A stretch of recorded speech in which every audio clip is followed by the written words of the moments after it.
কেউ মাথার দিব্যি দেয়নি, নিজের মধ্যেই চেপে বসেছে কো। তোকে নিয়ে লিখতে হবে তোর জন্যই, ফুলেদের কথা, পাখিদের কথা, ব্যঙ্গমা ব্যঙ্গমি আর তেপান্তরের মাঠ। তোর পৃথিবী এমন নয় যে হাত বাড়ালেই মিলবে অন্ন, পা বাড়ালেই স্কুল খেলার মাঠ। তোর স্বদেশ এমন পোড়া দেশ যে একটি শিশু জন্মালে সেখানে অন্ন নিঃশেষ হয়ে যায়। একটি শিশু জন্মালে তার জন্য খোলা ফুটপাত আর মাথার উপর উলঙ্গ আকাশ। দারুণ গ্রীষ্মে তোর শরীর পুড়বে, দারুণ বর্ষায় তোর শরীর ভিজবে, দারুণ শীতে ছোট ছোট হাতে পায়ে কাঁপতে থাকবে তোর ছোট্ট শরীর।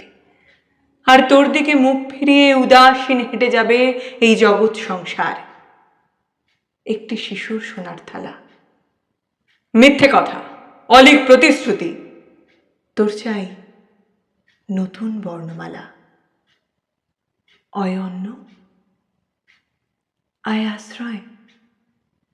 বড় তোকে হতেই হবে, যেভাবেই হোক বড় তোকে হতেই হবে। ওরা তোর ভাত কেড়ে নিয়েছে, তবু পাথর চিবিয়ে তোকে বাড়তে হবে। তোকে বলবো রূপকথার চেয়েও গরিমায় বীর স্পার্টাকাসের গল্প, কৃতদাসের শৃঙ্খল মুক্ত করতে যে মানুষের অমর সংগ্রাম। স্পার্টাকাস বলতো, ওরা যদি আমাদের এক দানাও গম দেয়, ভাই সব তাই নিঃশেষে চিবিয়ে আমরা শক্তি সঞ্চয় করব। মনে রাখিস, মনে রাখিস এই স্মরণযোগ্য কথা। তোকে ওরা স্কুলে দেবে না, তার জন্য ভেঙে পড়িস না। তোর জন্য খোলা রইল পৃথিবীর পাঠশালা। আমাদের প্রিয় লেখক গোর্কিও শিখিয়েছিলেন পথে পথেই জীবনের কঠিন পাঠ।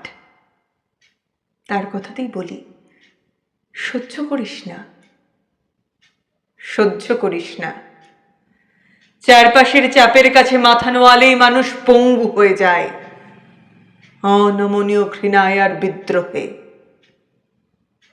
অলস, কর্মভীরু, উদ্ভিদ, ফুল ও জীবনের মুখে লাথি মেরে তুই বাড়তে থাক, ঘটোৎকচের মতো বিরাট ও বিশাল। এই পৃথিবী তোকে যতই বঞ্চিত করুক, তোর হাতেই নতুন পৃথিবী গড়বে, যদি তুই শিখে নিতে পারিস তালব্যস্বয় শ্রেণী আর দন্তস্বয় সংগ্রাম।